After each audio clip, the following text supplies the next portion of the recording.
Hey everybody, as always, I hope that you had a great week. I am here in Washington with an update on everything that has happened over the last few days. So let's get into all of it.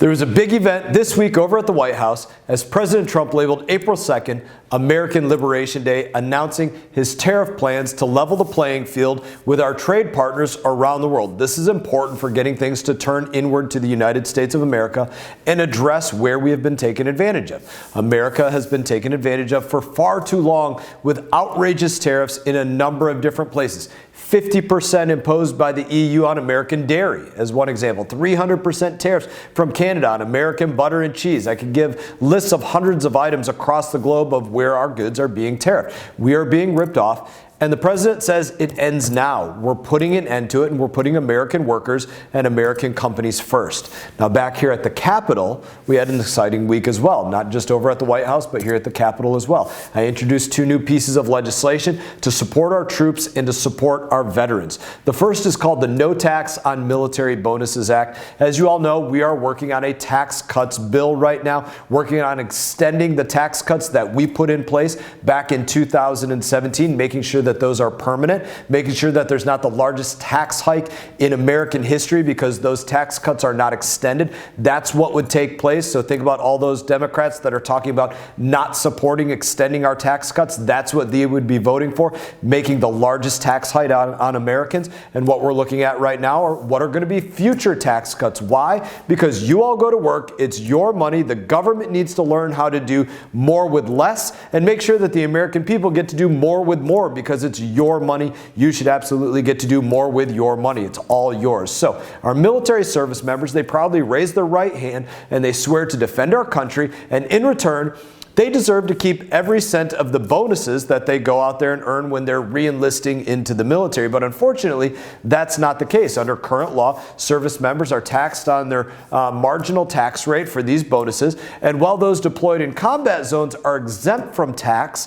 you can see that there's a discrepancy between where people get their bonuses, how they get their bonuses, when they get their bonuses. So this bill would exempt all enlistment and re-enlistment bonuses paid to members from U.S. Armed Forces from taxation. So whether they're in a combat zone or not, basically they would get their bonus tax-free instead of just those that are in a combat zone or get themselves sent to a place around the globe for a couple of weeks get to have their bonus tax-free. This would make it so everybody gets to have this bonus tax-free. It significantly reduce the financial strain on military families when they're getting those bonuses, what they face. Let our sailors, soldiers, airmen, Marines, our guardsmen keep more of their hard-earned money. That's the goal. Keep more money in everybody's pocket. That is the goal. Second bill is called the Improving Veterans Access to Congressional Services Act of 2025. Now, why 2025? Because back in 2017, I made a promise that if you elect me, you allow me to be your representative, I will open the first ever congressional office inside of our Department of Veterans Affairs. For us, that's our West Palm Beach VA facility.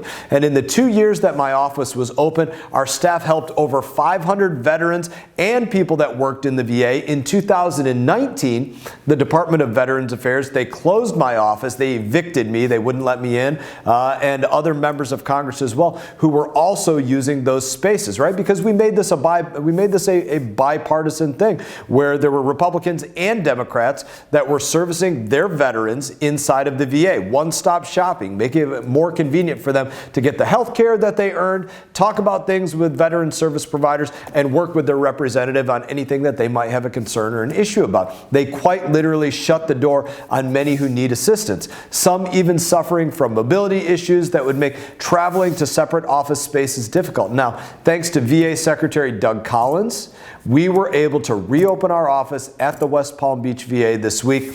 But I want to go one step further. Veterans across the country deserve the same kind of care and assistance, and my bill would call for access for for VA office spaces for all congressional members of Congress in all 50 states, not just the individual agreement that I have with the West Palm Beach VA, ensuring that veterans receive the benefits and the care that they've earned, and they get to address issues in that one-stop shopping way to make sure they're not getting to moments of crisis because of something that they've had to deal with inside of the VA facilities, which is quite often something that we were dealing with. Veterans were having something very negative take place.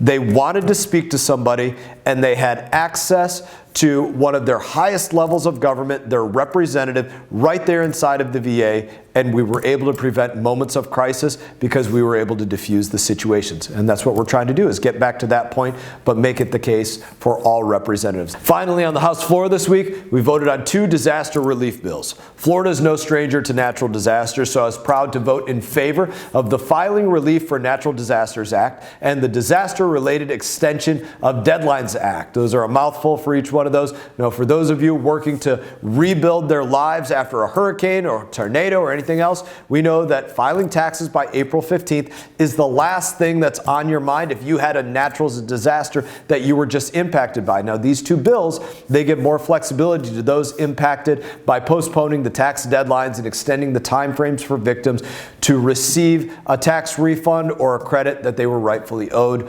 Also, this week, it's spring break season for many of our schools in Florida, so I was also able to say hello and chat with a number of students visiting the Capitol, visiting American history students, speaking to them about what it is that we do in our work here, how a bill becomes a law, how we work with the Senate, how we work with the White House, everything that goes on. Give tours here in the Capitol. No better place to get a hands-on learning experience about our nation's history than right here at the Capitol. I know that I say this every week, but I like to remind anybody who's interested, if you are coming to Washington, D.C., whether as a part of a school group or you're taking a family vacation or anything else, give us a call. We want to help set up the tours for you. We want to help make this special for you.